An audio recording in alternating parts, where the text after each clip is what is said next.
What's up, guys? I'm going to be talking about UFC Fight Night, Umar Nurmagomedov versus Corey Sandhagen. Not my best night of predictions. I believe I went 8-13, which, if you do that in percentages, is about 61% correct. So not the most correct I could have been, but, I started hot, and then the main card I did absolutely fucking terrible. But anyways, let's get into this. I'm going to be talking about one championship, Terrence Crawford, and the UFC fights. We're going to start with Corey Sandhagen loses to Umar Nurmagomedov by unanimous decision. Yeah, Umar Nurmagomedov, his striking looked really good. The threat of the wrestling really seemed to get Sandhagen hesitant to unleash his own combinations and focusing more on kicks. Umar's jab looked really good, especially from that southpaw stance. Was going nice to the body, to the head, working combinations. He would shoot, and then he would get Corey planting, and then he would duck, body, head, or body, head. Just mixing it up really well, not relying too much on the crazy kicks or the backstepping little right hook that he likes to do. The grappling was pretty even. Umar was getting to the back body lock, getting to the single leg. When he was on the single leg, Sandhagen was doing a good job of pushing the head down. And then when he would get to the body lock, Sandhagen was fighting the hands. And if that didn't work, he was doing some sort of roll, either a Granby or going the other way and doing the Peterson/Fat Man roll. And then as soon as he was on the ground, he was beating the bottom leg when Umar was trying to put his hooks in, and was able to make some scrambles happen. And he's just hella good at scrambling. But Umar Nurmagomedov was trying to get into that twister with going to the truck position, which is like a 10th planet thing. Hard to really explain what it is, but you'll see it's when he has one of his legs and he's trying to force Corey's hand behind his head so he can crank on the twister. But Sandhagen was doing a good job keeping the grip, keeping his hips up. And yeah, it was just really nice scrambling from Corey Sandhagen. But he just couldn't land enough on the feet. He couldn't let his hands go. He wasn't going to the body as much as you'd like. He was having a tough time actually tracking Nurmagomedov down. Nurmagomedov's footwork looked really good. And then anytime Corey would try to really start working, Nurmagomedov would break it up and shoot a takedown. And Nurmagomedov's jab looked really good as well. Good combination punches. Going to the body, going to the head, using the jab, using the takedowns to just break the rhythm. Yeah, just an overall really solid fight by Umar Nurmagomedov. He's either next for a title or he's got one more fight, maybe against Davison Figueiredo or something like that. But yeah, it sucks for Sandhagen. That's what I thought. I just didn't think he was going to be able to hurt Nurmagomedov even if he defended the takedowns. But I honestly thought Umar was going to submit him. So shout out to Corey. His wrestling got way better. But yeah, it just wasn't enough. All right, let's work down the rest of the main card. Nurmagomedov defeats Mikhail Oleksiejczuk by unanimous decision. The commentary was glazing Nurmagomedov way too much. I do think he was winning the fight, but they were acting like Mikhail Oleksiejczuk wasn't landing any punches. When he was literally nailing him in the face, but Magomedov got a hell of a chin. And I picked Mikhail Oleksiejczuk because I thought the pressure would be too much, but shout out to Nurmagomedov. He realized that Mikhail has a tough time if you circle out to his right. He's a very left-hand dominant fighter, and he doesn't throw a lot of combinations. I guess I should have realized that. He's more of like a two-punch guy, left-right. That's pretty much, or right-left, I should say. I think with Mikhail, if he would have used maybe an outside low kick to keep Magomedov from just constantly circling out that way, because he was doing it without anything to worry about. There was no right hook coming, and it has to do with the way Mikhail throws his left hand. He throws himself really off balance and kind of makes it hard for him to land a right hook after. But shout out Magomedov. His clinch looked really good. Good knees in the clinch. Good elbows. Just so many different kicks. he just had Mikhail basically walking into like a wood chipper almost. Shout out Mikhail, though, because he legitimately took some big shots and just kept cooking, kept coming forward. I think Mikhail maybe should have gone to the body a little bit more instead of one shot at a time. Maybe combinations to the body, maybe body head. Instead, it was just trying to knock him out or finish him with one strike. And Magomedov was just doing a good job of circling away from the left hand and kind of taking a lot of sting off of it. And then as soon as Oleksiejczuk would wrestle, he would have success, but he only goes to it when like the opportunity shows itself. He's not like a consistent wrestling threat, so Nurmagomedov wasn't too worried about it. And even on the ground, Mikhail's just not very good on there. His posture's really bad from the top. I think he was exhausted in the third round. He got on top of him, and I think Shara was actually doing more damage with the elbows from the bottom. So, yeah, I got this one wrong. Nurmagomedov is a little bit more tricky than I gave him credit for. Next fight, we had Marlon Vera versus Deiveson Figueiredo. Probably my worst pick, I think. I don't know what I saw that made me pick Marlon Vera. I really thought he was going to be able to use his range and keep his jab in Figgy's face, but shout out Figgy, man. He is just a fucking lightning ball.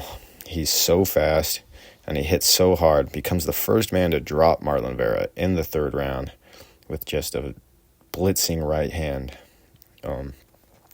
Vera was trying, but again, that low output, he just struggled to get going. The first round, Figueiredo got a takedown and just controlled him for a large portion of it. Threw an axe kick at him to the body, which is like old school Anderson Silva, which I love that. And yeah, just, Marlon was doing good in the second round, started defending every single takedown. But Figueiredo he still carried his power late in the fights. I was wrong. Like, he does still have power at 135 because, again, the first person to ever knock Marlon Vera down. It's got to count for something. His cardio looked good. He still looked fast. He still looked explosive. His timing was nasty. And his right hand to the body, I can't say that enough. Deiveson's winging right hand to the body really helped set up a lot of the shots to the head. Because Marlon can take a punch to the head, but the body is going to hurt anyone. And even Vera, it would stop him for a split second. I think if Vera would have maybe countered more, maybe used his teeps, he could have given Figueiredo some problems. But yeah, Figueiredo is just too fast, too explosive. And he just outworked Vera for the win. I got that one incorrect. Next up, nothing to say really. Tony Ferguson gets submitted by Michael Chiesa in round one. It's exactly what I said would happen, basically. Tony Ferguson he's just shot. He can't cut the cage. His boxing is not good at all. He's just needs to retire. Chiesa did a good job. Just as soon as you saw him get the body lock around Ferguson, you just knew it was over. And he took him down and basically immediately took his back and had the choke almost nearly sunk in. Sad, but it's the game we play. So Tony Ferguson is now 0-8 in his he's lost 8 fights in a row. And Michael Chiesa gets back in the win column. Next fight, Mackenzie Dern versus Lupita Godinez. Got this one wrong as well. I should have known that Mackenzie Dern's aggression was going to really come in handy here, especially since even in my own video, I was saying that it looks like Godinez kind of doubts herself a little bit. And Dern was just the busier striker, good jab. Her jab came back. Right hand still doesn't look great, but that jab was nasty. The grappling, the jiu-jitsu edge. It was just a close fight, and Mackenzie Dern just outfought her. She just landed more, had the more control, better positioning.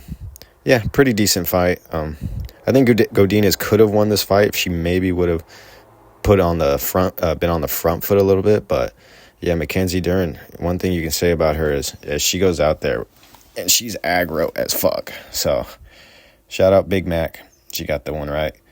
She got that win, and I got another one wrong. I went 1-4 on the main card. Holy shit.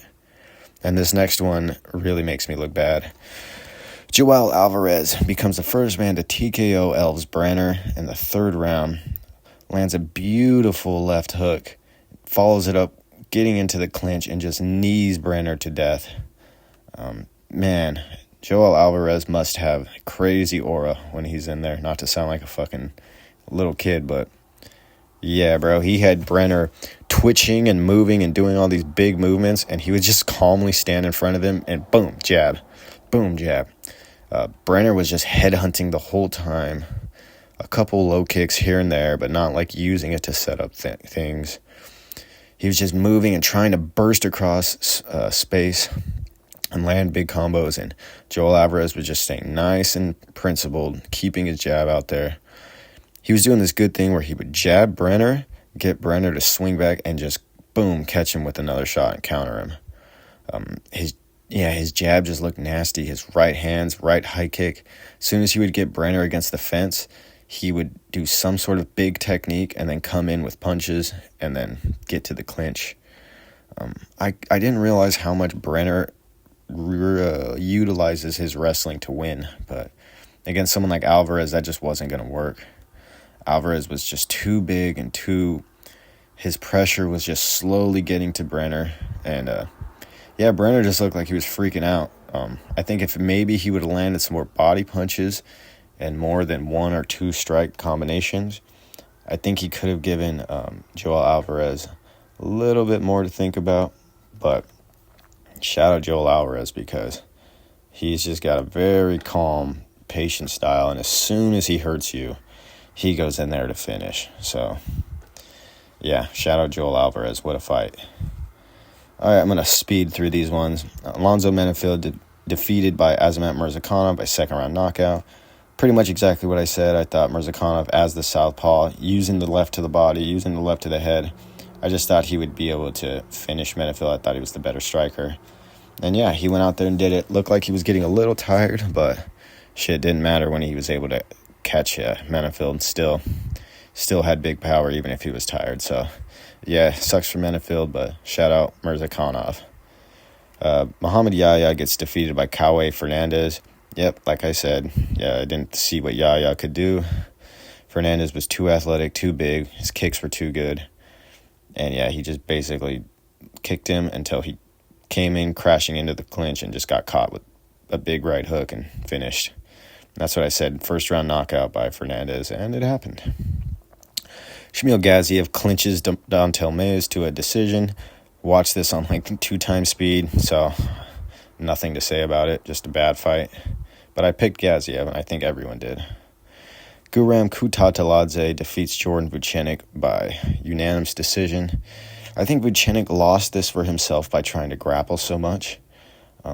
To me, Kutateladze didn't look good at all on the feet. He looked way slower. He looked nervous, and he just can't take the shots like he used to.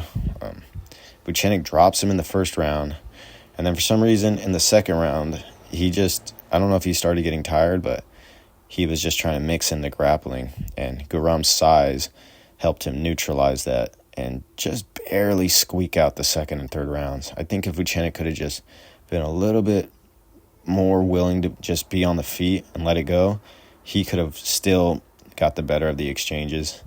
But this is what happens. He took it on short notice, and Guram had a full camp. And he's just a little bit bigger and more solid. So I picked Guram, so I'm not too mad about that. But yeah, I'm excited to see what Vucenic can do in the future. Victoria Dudakova versus Sam Hughes. I picked Sam Hughes by split decision, and she won by split decision. So, hell yeah. Jai Herbert defeats Rolando Bedoya. I kind of watched this one. I was busy. It just looked to me like Herbert's boxing was just a little bit too crisp for Bedoya. It's a little too fast. And Bedoya, he uses these little combinations. He doesn't really put his body weight into him too much. He's got quick hands, but it's about it. And Herbert was just able to hurt him in the first round and just occasionally use his jab to just occasionally set up a right hand. And yeah, he just straight up outfought Bedoya. And I picked Herbert, so nice. Cedric Dumas versus Dennis Tululin, terrible fight. Dumas out-clinched him. Tululin, I don't understand what goes through his head. He's all, I'm going to punch you really hard. And then when he wrestles, he holds an overhook and holds himself there. Doesn't pummel, doesn't have any sort of, he just doesn't seem to understand grappling. He's just a kickboxer in MMA. So Cedric Dumas, terrible fight for him as well. Basically just held him against the fence the whole time. Occasionally landing a jab and a kick in the third round. So, yeah, terrible fight. Don't waste your time watching it. But I picked Dennis Tululin, so I got that one wrong. Okay, let's talk a little boxing. So Terrence Crawford fought a guy named Israel Madrimov for the WBA junior middleweight title. And everyone was saying that Madrimov was going to get knocked out. But surprisingly, that dude was nasty, bro. He came in with the coolest inside-out footwork movement, constant head movement, constant pressure, and was giving Crawford a lot of problems early. It seems like Crawford immediately went southpaw because he didn't want to deal with Madrimov's jab. And it kind of forced Madrimov into like occasionally throwing a right hand and trying to catch him. But not much combination punching, not a whole lot of body work. And Crawford was able to pick him off with jabs as well. And honestly, this fight was so close. I'm not good enough to actually score boxing fights, I don't think, because they score things like defense and ring generalship, which could mean whatever, I guess. But yeah, Crawford is able to edge out the later rounds, and I think that's what actually won him the fight. He just started landing some big shots upstairs. I think Madrimov was giving him a little too much respect. He showed he had the speed to get in there, but when the exchanges went slightly longer, I just think Crawford had the edge. He's using good pivots and a good right hook, solid jabs, solid lefts every now and then, but neither guy really landed like crazy clean power shots. But yeah, it was honestly an interesting fight. I'd say go watch that. And I'm going to be trying to copy some of Madrimov's movement because I just really liked it. But yeah, Terrence Crawford wins by unanimous decision. Super close fight. He's gotten 11 knockouts in a row. So shout out Madrimov, with only 10 pro fights, was able to take him to a decision. Crawford's 37, so I don't know what's going to be happening with his career. But yeah, still one of the best guys we have. And it's going to be interesting to see what he goes. If he can get that Canelo fight, that'd be sick. And Madrimov, yeah, I want to see him back. I'm going to be watching him from now on. I really like him. Okay, just going to go real quick. Andy Ruiz got a draw against Jarrell Big Baby Miller. I think he got kind of lucky to get a draw right here. He won the early rounds by constantly using combinations against Miller. Miller was just kind of walking him down, and Ruiz on the back foot was actually looking pretty good. But I think around like the 5th round, Ruiz just completely gasses, and Jarrell Miller starts slowly taking over. However, I think probably Ruiz could have gotten one of those rounds, one or two of them, because even though Miller was pressuring and the shots weren't looking like they were hurting him that much, he still wasn't throwing a whole lot. His output was super low. And I think the judges, even though, like I said, Ruiz was gasping for air and looking really tired, he was still swinging combinations. He still had really fast hands. It's just the big power was kind of gone. And Miller was doing a really good job working the body. Andrew Ruiz got a lot of body to hit, and he's got short arms, so he can't necessarily block all of it. Miller was going around the guard, left hooks to the body, right hands to the body, solid jabs up top, solid right hooks every now and then. But I just think his lack of output lost him this fight. I think he was scared of gassing out. That's what it seemed like. And Ruiz, he started fast and then just faded as the fight went on. But he's still hella tough and can take a crazy punch. So maybe that's what helped him win. But yeah, weird draw. Honestly, I think Jarrell maybe should have picked it up, but I'd have to go back and score every round. Like I said, there was just rounds in there where, yes, it looked good for him, but also he would only throw like 5 or 6 punches. So it's kind of weird. But yeah, I want to see a rematch. It'd be interesting to see because Ruiz, this is his first fight in like 2 years. So I'm not going to be too harsh on him. But he came in heavier than he's ever been, I think. Or maybe he was heavier once. But yeah, I don't know. I don't know what to do with Ruiz. I don't know if he'd be better if he was more in shape or if being big helps him. But definitely didn't help his cardio. All right, now one guy I want to talk about is Martin Bakole from the Congo. This dude, I really liked him. He's fucking enormous, gigantic monster of dude. Reminds me a bit of the George Foreman build.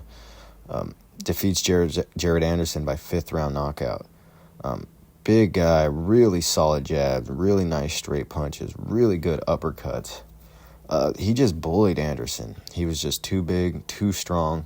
He was taking shots.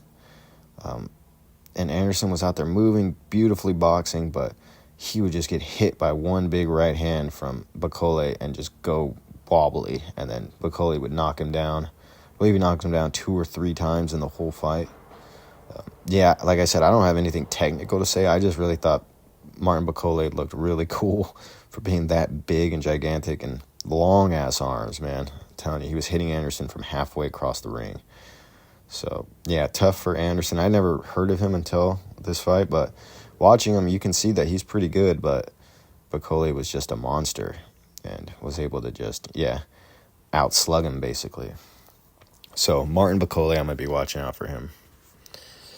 Okay, and to talk a little bit about one, there's some good Muay Thai on there that I still have to go look, but I did catch the main event, Jared Brooks versus, what is the little guy's name? Hold on real quick. Topology. What is his name? Get out of here. Gustavo Ballart. So, yeah, Gustavo Ballart is 4'11".